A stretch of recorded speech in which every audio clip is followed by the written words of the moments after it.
और अब खबरें विस्तार से। नगर में भारी बर्फबारी के बीच राहुल गांधी की भारत जोड़ो यात्रा का समापन समारोह हुआ। क्लोजिंग सेरेमनी के दौरान शेर कश्मीर स्टेडियम की रैली में राहुल गांधी ने पीएम मोदी और गृह मंत्री अमित शाह को निशाना बनाते हुए कहा कि यहां पर हम 4 दिन पैदल चले, गारंटी देता हूं कि बीजेपी का कोई नेता ऐसे नहीं चल सकता है। राहुल ने कहा कि जम्मू कश्मीर के लोगों ने उन्हें हैंड ग्रेनेड नहीं बल्कि दिल खोलकर प्यार दिया, गले लगे। रैली से प्रियंका गांधी ने भी खिताब किया। भारत जोड़ो यात्रा 7 सितंबर को कन्याकुमारी से शुरू हुई थी।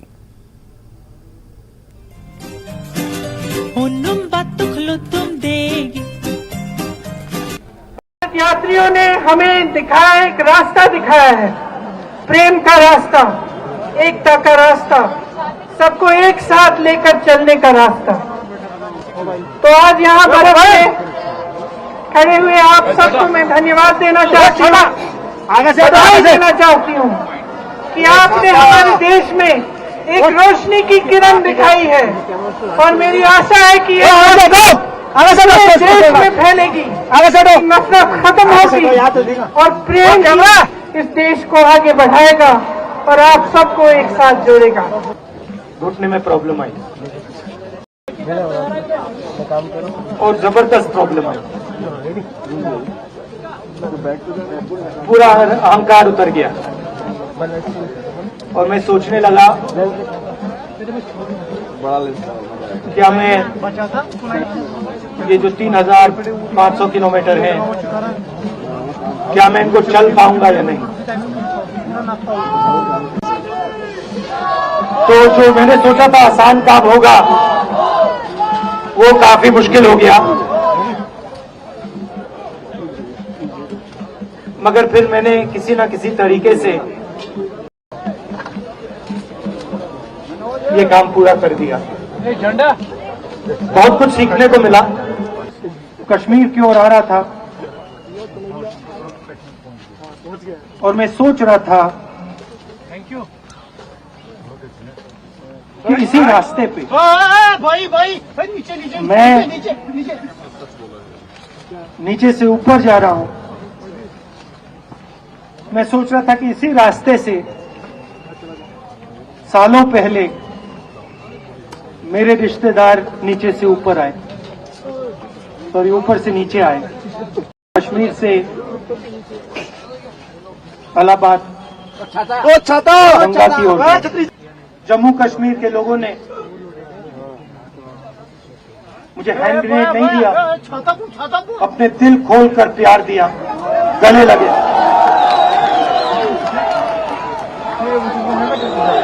और मुझे जो हिंसा नहीं सहता है, जिसने हिंसा नहीं देखी है,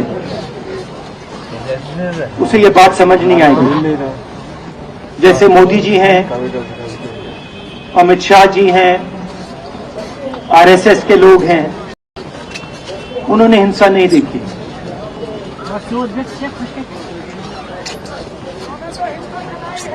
डरते हैं, नहीं डरते हैं, देखिए डरते हैं।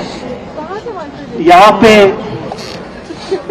हम 4 दिन पैदल चले, मैं आपको गारंटी देके कह सकता हूँ कि बीजेपी का कोई नेता ऐसे नहीं चल सकता। पुलवामा के जो सैनिक थे, उनके बच्चों के दिल में क्या हुआ मैं जानता हूँ, मेरे दिल में वो ही हुआ है। तो यहाँ पे कश्मीर में लोग मरते हैं, उनके दिल में क्या होता है, जो फोन कॉल आता है क्या लगता है, वो मैं समझता हूँ, मेरी बहन समझती है।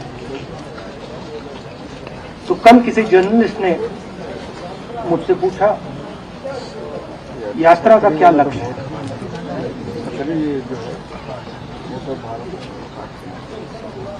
कहा कि यात्रा क्या अचीव करना चाहती है, जम्मू कश्मीर में क्या अचीव करना चाहती है। मेरे उस समय दिमाग में आया, मगर मैंने कहा नहीं बोलता हूं, कल भाषण में बोलूंगा।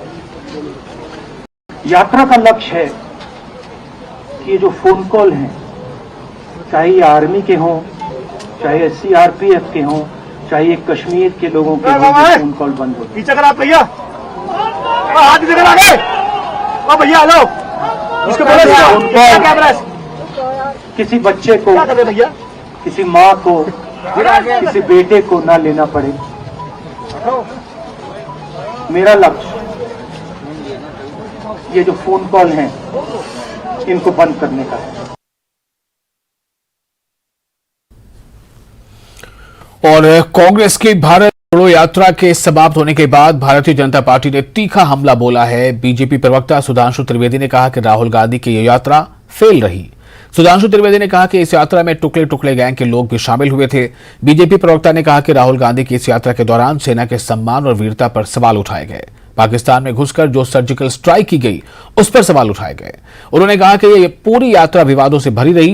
उन्होंने कहा कि आज जहां कांग्रेस की यह भारत जोड़ो यात्रा समाप्त हुई वो कभी हिंसा और आतंकवाद का प्रतीक माना जाता था और कश्मीर के ये हालात कांग्रेस सरकार के दौरान हुई थी। उन्होंने कहा कि ये वही कश्मीर है जिसके एकीकरण के लिए श्यामा प्रसाद मुखर्जी ने अपना सर्वोच्च बलिदान दिया। ये वही कश्मीर है जहां 1988 से 1998 के दौर में वहां के राज्यपाल तक तिरंगा झंडा नहीं फहरा सके थे। अगर आज राहुल गांधी कश्मीर में झंडा फहराने में सफल हो रहे हैं तो सिर्फ इसलिए क्योंकि हमारे संयोजक ने अपने प्राण त्यागे और हमारे प्रधानमंत्री ने अगस्त 2019 में कश्मीर को भारत का अभिन्न अंग बनाया। उल्लेखनीय बात यह है कि जहां शुरुआत हुई थी केरल में, मैं याद दिलाना चाहता हूं, वहां वो फादर जोसेफ क्या नहीं गए जिनके हाथ काट दिए गए थे, मगर जॉर्ज पुनिया के यहां जाने का उनको तमिलनाडु में समय मिला। केरल में स्वतंत्रता संग्राम सेनानी और महात्मा गांधी के अनुयायी के.ई. मेमन और पद्मश्री से सम्मानित श्री गोपीनाथ नायर के स्मारक का अनावरण करने के लिए उन लोगों ने जाकर राहुल गांधी जी से व्यक्तिगत अनुरोध किया था, परंतु उस स्मारक का अनावरण करने का उन्हें समय नहीं मिला, जिसके लिए बाद में केरल कांग्रेस ने खेद भी व्यक्त किया। मगर तमिलनाडु में आते हैं तो ऐसे नेता के साथ इनको रहने में, जिनका नाम एसपी उदय कुमार था, जो एक समय में तमिल पृथकता का वक्तव्य तक दे चुके हैं, उसके साथ मिलने का समय मिलता है। फिर तमिलनाडु में एक अभिनेता से असफल नेता बने कमल हसन जी को वो इंटरव्यू देते हैं जिसमें वो कहते हैं कि nation with A confuse vision. वास्तविकता यह है कि दोनों ही एक कंफ्यूज नेता एक दूसरे का इंटरव्यू ले रहे थे या जो भी उत्तर दे रहे थे। ये वो व्यक्ति हैं जिनके मुंह से आजाद कश्मीर जैसा शब्द भी निकल गया था, उनको वो इंटरव्यू दे रहे थे। कर्नाटक पहुंचती है यात्रा। याद करिए कर्नाटक के उनके कार्यकारी अध्यक्ष जो पूर्व में रहे थे क्या बोले थे कि हिंदू शब्द बहुत गंदा है। महाराष्ट्र पहुंचती है यात्रा तो वीर सावरकर के खिलाफ नफरती बयान। कश्मीर के नजदीक पहुंचती है तो फिर वो दिल की आरजू ऐसे लबों पर आती है कि वो सर्जिकल स्ट्राइक का बयान कौन बोलता है? यात्रा के संयोजक दिग्विजय सिंह जी। ये ठीक है कि फिर उनके सामने से माइक भी हटाया जाता है। यह दर्शाता है कि राहुल गांधी जी की यह यात्रा शुरू से अंत तक किस प्रकार की प्रवृत्तियों को साधे हुए उत्तरोत्तर आगे बढ़ रही थी। महत्वपूर्ण बात यह है कि न गांधी के प्रदेश में जा पाई न नेहरू के प्रदेश में जा पाई, मगर इतने नफरती जहर बुझे सामानों को लेकर ये कौन सी मोहब्बत की दुकान वो श्रीमान सजा रहे थे, ये कोई भी समझ सकता है। एक तरफ उन्होंने कहा, दूसरी तरफ क्या बोला, मुझे नफरत कहीं दिखी नहीं। इसी यात्रा में उन्होंने कहा वो राहुल गांधी तो है ही नहीं, वो तो समाप्त हो गया है। उन्होंने कहा सर्दी आपको इसलिए लगती है कि सर्दी से आप डरते हैं। मुझे लगता है ये कंफ्यूज नेशन की जो बात उन्होंने कही, तो सबसे ज्यादा कंफ्यूजन उस पूरी यात्रा के दौरान उनके स्वयं के आचरण में देखा। नेहरू जी नेतृत्व कर रहे थे, तब बाकायदा सिग्नेचर करके यह प्रस्ताव पारित किया गया था कांग्रेस की एग्जीक्यूटिव में। आधा पंजाब चला गया था, आधा बंगाल चला गया। उसके बाद जो बच गया, आजादी के बाद आप ही के परिवार के शासनकाल में आधा कश्मीर भी चला गया। उसके बाद जो बच गया तो 62 में अक्साई चिन और मानसरोवर भी चला गया।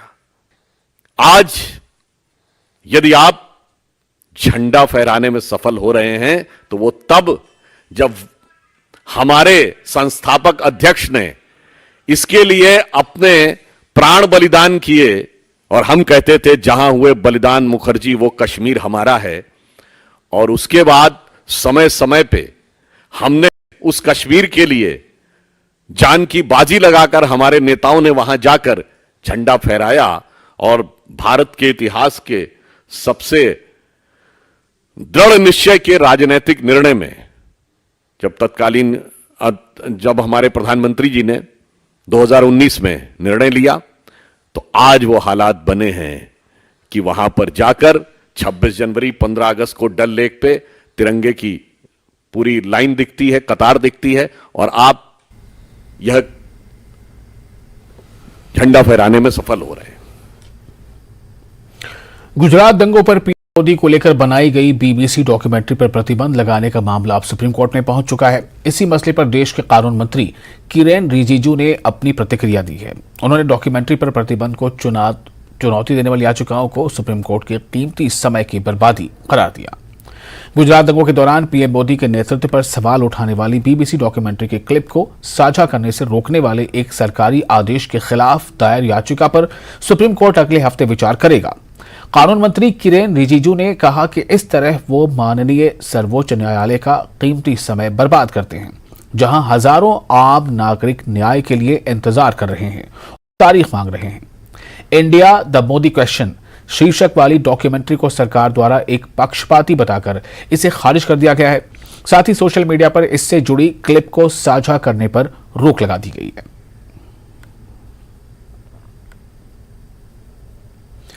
गोरखनाथ मंदिर की सुरक्षा में तैनात पुलिसकर्मियों पर जानलेवा हमले के दोषी मुर्तजा अब्बास की सजा का ऐलान हो गया है। एटीएस एनआईए स्पेशल कोर्ट ने अहमद मुर्तजा अब्बास को फांसी की सजा सुनाई है।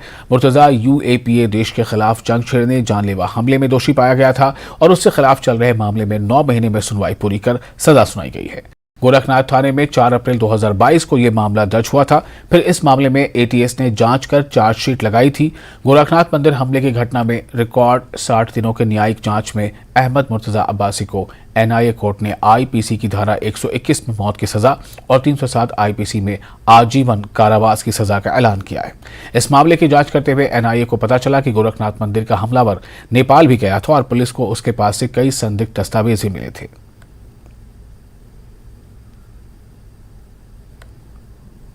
फिलहाल एक छोटा सा ब्रेक लेते हैं, जल्द हाजिर होंगे।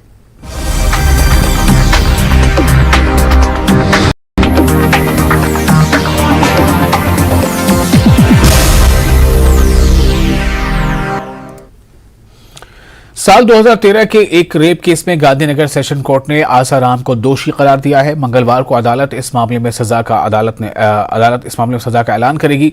सोमवार को आसाराम को वर्चुअली कोर्ट में पेश किया गया, जहां सुनवाई के बाद कोर्ट ने आसाराम को दोषी माना। अदालत ने कहा कि कल इस मामले में सजा का ऐलान किया जाएगा। इस मामले में सूरत की लड़की ने आसाराम पर रेप का आरोप लगाया था। वहीं पीड़िता की छोटी बहन ने आसाराम के बेटे नारायण साई पर रेप करने का आरोप लगाया था। 2014 में जो चार्जशीट फाइल किया गया था ये रेप केस में, उसमें 7 जन एक्यूज बताए गए थे। 2016 में ऑनरेबल कोर्ट ने चार्ज फ्रेम करा था और लंबी मैराथन केस चला और आज ऑनरेबल कोर्ट ने जजमेंट दिया। उसमें आसाराम बापू को सजा करी है और बाकी जो 6 थे, उनके वाइफ, उनके डॉटर और 4 जो आश्रम के एडमिनिस्ट्रेटर, लेडी एडमिनिस्ट्रेटर्स थी, प्रोसिक्यूशन सरकार के केस के मुताबिक, उन 6 को आज बरी किया गया है। कि इंस्टीट्यूशन का हेड अगर कोई रेप करता है तो उसको ये कलम में केस चलेगा और कोर्ट अगर प्रूव होती है तो कलम में सजा कर सकती है। तो रेप में करी है, अननेचुरल ऑफेंस है 377 आईपीसी, उसमें सजा करी है और बाकी टोटल 6 धाराओं में इनको सजा करी है। 6 धारा में मुक्त भी किया है आसाराम बापू को। जेडीयू संसदीय बोर्ड के अध्यक्ष उपेंद्र कुशवाहा को लेकर जेडीयू में जारी घमासान थमने का नाम नहीं ले रहा है। उपेंद्र कुशवाहा को इस्तीफा देने की नसीहत बिहार जेडीयू के अध्यक्ष उमेश कुशवाहा ने तो दी, तो जवाब उपेंद्र की ओर से भी आया। उन्होंने कह दिया कि कोई गाजर बोली नहीं जो कोई उन्हें उखाड़ दे। क्यों कुशवाहा पर जारी है घमासान, इस रिपोर्ट के जरिए समझिए। हमारे सर्वमान्य नेता माननीय मुख्यमंत्री जी के बारे में ही कुछ रखते हैं, हमारे पार्टी के माननीय राष्ट्रीय अध्यक्ष जी के बारे में कुछ टिप्पणी करते हैं, तो उन पर क्या हम टिप्पणी कर सकते हैं? आप चाहते हैं कि कुशवाहा इस्तीफा दें, उसके बाद जो करना है बिल्कुल त्याग पर दीजिए ना, वो क्या करेंगे? कोई गाजर मूली हम है कि उखाड़ के फेंक देगा कोई। जेडीयू संसदीय बोर्ड के अध्यक्ष उपेंद्र कुशवाहा को लेकर पार्टी में तल्खी बढ़ती ही जा रही है। पार्टी के प्रदेश अध्यक्ष उमेश कुशवाहा ने सीधा सीधा उपेंद्र कुशवाहा को कह दिया कि पहले वे पार्टी से इस्तीफा दें, फिर पार्टी लाइन के बाहर जाकर जो करना है करें। दरअसल 2 फरवरी को जेडीयू शहीद जगदेव प्रसाद की जयंती मना रहा है और इसी दिन उपेंद्र कुशवाहा भी अलग से बैनर लगाकर कार्यक्रम आयोजित कर रहे हैं, जिसे लेकर पार्टी ने बेहद तल्ख लहजे में उपेंद्र कुशवाहा को चेतावनी दी है। हमारे सर्वमान्य नेता माननीय मुख्यमंत्री जी के बारे में ही कुछ रखते हैं, हमारे पार्टी के माननीय राष्ट्रीय अध्यक्ष जी के बारे में कुछ टिप्पणी करते हैं, तो उन पर क्या हम टिप्पणी कर सकते हैं? आप चाहते गोविंद कुशवाहा इस्तीफा दें, उसके बाद जो करना है बिल्कुल त्याग पद दीजिए ना, वो क्या करेंगे?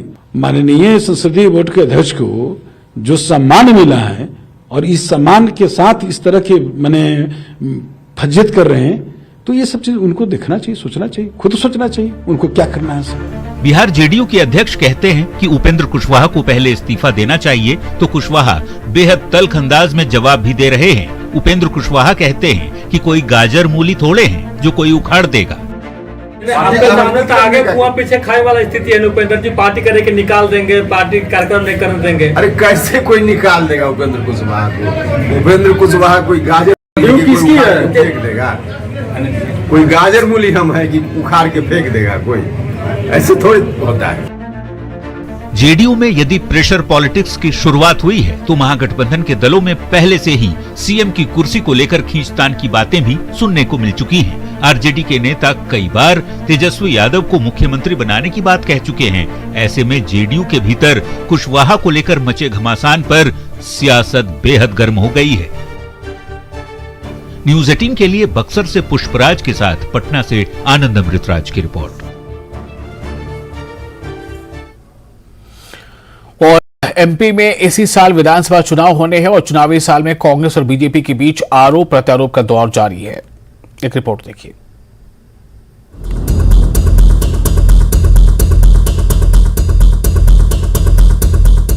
चुनावी साल है और बीजेपी कांग्रेस में आरोप प्रत्यारोप के दौर जारी है। कांग्रेस का आरोप पत्र बनाने वाली कमेटी में शामिल पारस सकलेचा का कहना है कि कांग्रेस इस बार जनता के सामने बीजेपी शासनकाल में हुए 150 बड़े आर्थिक घोटाले और 300 से ज्यादा अनियमितताएं लेकर आएगी, जो सत्तारूढ़ दल के लिए चुनौती साबित होगा। इसके लिए सोशल मीडिया का सहारा लिया जाएगा। इसके लिए पीसीसी चीफ कमलनाथ से हरी झंडी मिलने का इंतजार है। सरकार अपने मकसद के अंदर पूरी तरह से फ्लॉप रही है और उन पे हम सारे उसके दस्तावेज इकट्ठे कर रहे हैं और लगभग कई सभी के दस्तावेज हमने इकट्ठे किए और उनको हम आरोप पत्र समिति में शामिल कर रहे हैं। तो आरोप पत्र समिति में हम अभी एक 150 घोटाले, जिसे फाइनेंशियल घोटाले, उनको निकाल रहे हैं। वहीं कांग्रेस के आरोप पर बीजेपी ने तीखा पलटवार किया। बीजेपी ने कांग्रेस के दावे को बेबुनियादी बताया। साथ ही कहा कि बीजेपी इस चुनाव में प्रदेश सरकार की जन कल्याणकारी योजनाओं पर मैदान में उतरेगी। कांग्रेस के पास कोई काम नहीं बचा है और पुराने मुद्दों को लेकर अगर किस प्रकार भारतीय जनता पार्टी का लगातार विकास के काम चल रहे हैं और हम विकास की बात को लेकर चुनाव में जाएंगे और जिस प्रकार से आप कह रहे हो 150 मुद्दे और वो 150 मुद्दे लेके कौन आ रहा है? पारस सकलेचा, जिसको न्यायालय ने झूठा घोषित कर दिया है। जो आदमी खुद झूठा है वो अगर किसी भी प्रकार के मुद्दे निकाल के सोशल मीडिया पे जाएगा तो भारतीय जनता पार्टी का प्रत्येक कार्यकर्ता उसके झूठे मुद्दे को जवाब देने के लिए तैयार है। और बहरहाल कांग्रेस जहां बीजेपी सरकार पर अनियमितता का आरोप लगा रही है तो वहीं बीजेपी ने इसे झूठ का पुलिंदा बताया है। इसमें कौन सही है कौन गलत है इसका फैसला तो जनता ही करेगी। और राष्ट्रपिता महात्मा गांधी की 75वीं पुण्यतिथि के मौके पर देश भर में बापू को श्रद्धांजलि दी गई। सोमवार को राजघाट पर प्रधानमंत्री नरेंद्र मोदी ने महात्मा गांधी को श्रद्धांजलि दी। पीएम मोदी ने बापू को पुष्प अर्पित किए। पीएम मोदी के अलावा देश के कई मंत्रियों और लीडरों ने राजघाट पहुंचकर महात्मा गांधी को श्रद्धांजलि अर्पित की। महात्मा गांधी की 75वीं पुण्यतिथि के मौके पर सोमवार को दिल्ली के गांधी स्मृति में आयोजित एक प्रार्थना सभा में प्रधानमंत्री नरेंद्र मोदी ने हिस्सा लिया। इस मौके पर उपराष्ट्रपति जगदीप धनखड़ और केंद्रीय रक्षा मंत्री राजनाथ सिंह सहित कई गणमान्य लोग मौजूद थे। प्रार्थना सभा में रघुपति राघव राजा राम भजन को सुप्रसिद्ध गायक उदित नारायण गा रहे थे। यह महात्मा गांधी का सबसे पसंदीदा भजन था। सकल लोक मां सहुने वैष्णव जन तो कहिए पीड़ पराई जाने रे।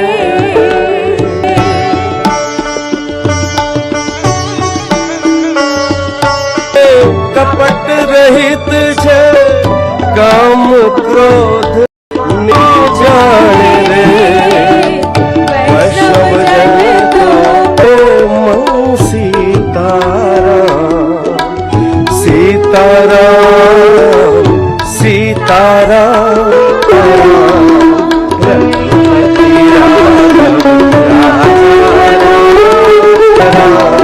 रघुपति राघव राजा राम।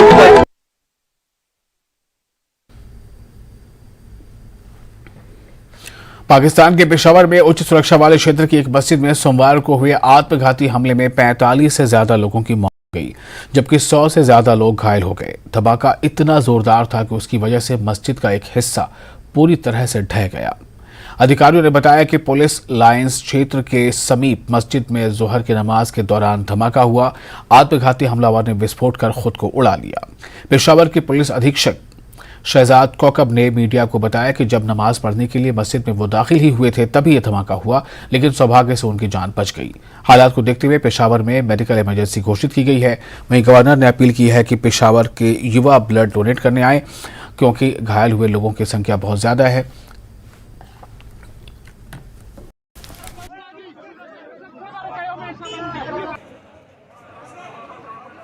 जब हम पहुंचे तो धमाका हो चुका था, बहुत अफरा तफरी थी। 7 अफराद को हमने रेस्क्यू किया, 2-3 गाड़ी एम्बुलेंस में, तो 7 में से 2 हमें शहीद हो गए और बाकी 5 जो थे वो जख्मी हैं। और जब अंदर मस्जिद की जो पहला हिस्सा है वो पूरा का पूरा डिमालिश हो चुका है, यानी छत गिर चुकी है। तो जख्मियों की तादाद हम अभी नहीं बता सकते। तो मस्जिद में काफ़ी नमाजी मौजूद थे जब धमाका हुआ है। और इसके बाद आपको बताया कि इससे हालात वहाँ पर बदले हैं। उसमें कई सवाल उठ रहे हैं कि आखिर इसके पीछे क्या हो सकता है और किस वजह से ये तमाम हालात वहाँ पैदा हुए हैं। अगली खबर, शाहरुख खान की पठान बॉक्स ऑफिस पर एक के बाद एक रिकॉर्ड बनाती जा रही है। फिल्म ने 5 दिनों के अंदर 500 करोड़ रुपए से ज्यादा की कमाई कर ली है। पठान की शानदार सफलता के बाद शाहरुख खान पहली बार मीडिया से रूबरू हुए। यहां पर किंग खान ने फिल्म को लेकर हो रहे विवाद पर बिना नाम लिए बहुत कुछ कह दिया। शाहरुख ने कहा कि उनका मकसद किसी की भावनाओं को आहत पहुंचाना नहीं है। उन्होंने यह भी बताया कि फिल्म को ठीक से रिलीज करने देना ही उनकी सबसे बड़ी चिंता थी। शाहरुख ने मुंबई में आयोजित पीसी में कहा कि मैंने सत्ता में बैठे लोगों से बात कर सुनिश्चित किया कि यह फिल्म हर जगह शांति के साथ रिलीज हो, यही मेरी चिंता थी। फिल्म में बड़ी बात नहीं है, मनोरंजन ही तो है, सब आसानी से होना चाहिए। ये हुआ भी, इसकी खुशी है। शाहरुख ने यह भी कहा कि वो हर धर्म के लिए सिनेमा बनाते हैं। और मैं सबके बिहाफ पे कहूंगा कि this is an experience which is still not sunk in. अभी तक हमको ये एहसास भी नहीं हुआ है कि ये फिल्म जो है कितना लोग इसको प्रेम दे रहे हैं। एंड दैट्स वाई इस वाले इंटरव्यू में जो हमारा पहला इंटरव्यू है, हम कुछ ज़्यादा ही शुक्रिया अदा करेंगे भगवान का, गॉड का, अल्लाह का। We will be thanking all the people involve with this film, all the media, and also I would like to say the powers that be, because there were times when we had to make calls to people and say कि please हमारी film को प्रेम से release करवा दें, and they all took charge of it, and we were so happy that the film was released with so much। मेरे लिए सबसे बड़ी शुक्रिया अदा की बात ये होती है कि लोग फिल्म प्रेम से देख सकें। हालांकि हमारे कुछ दोस्त हैं जो स्क्रीन में इतना चिल्ला रहे हैं और चिल्ला, मुझे लगा 2-4 सीटें तो तोड़ी होंगी, but still it should not hurt anyone, it should not disturb anyone, because film watching, film making, film experience is an experience of love, and we should appreciate that. So I'm thankful to everybody who has helped us out without making it a big thing, just helping us out, making a fine film, releasing it for fine people, and hopefully it will give fine feelings to the world, because film का और कुछ काम नहीं होता, छोटी सी चीज़ होती है यार, एक्चुअली फिल्म में कुछ बड़ी चीज़ नहीं है, एंटरटेनमेंट है, खुशी का एक जरिया है। So if it can just come out with love and people enjoy it with love, और ना भी अच्छी लगे तो कोई बात नहीं, हर तरह की चीज़ें आती हैं अच्छी और बुरी, but I think there should be lot of happiness and love when parents, children, families go to watch films in cinema theaters, boyfriends, girlfriends, husbands, wives, brothers, sisters, they should just feel happy that this film was an experience more than just an empty pack of popcorns. It should be nice, and I'm so happy it's happened. I love you too. और इसी के साथ इस bulletin में फिलहाल इतना ही, लेकिन तमाम अहम और बड़ी खबरों के लिए आप बने रहने दो जम्मू कश्मीर, लद्दाख, हिमाचल के साथ।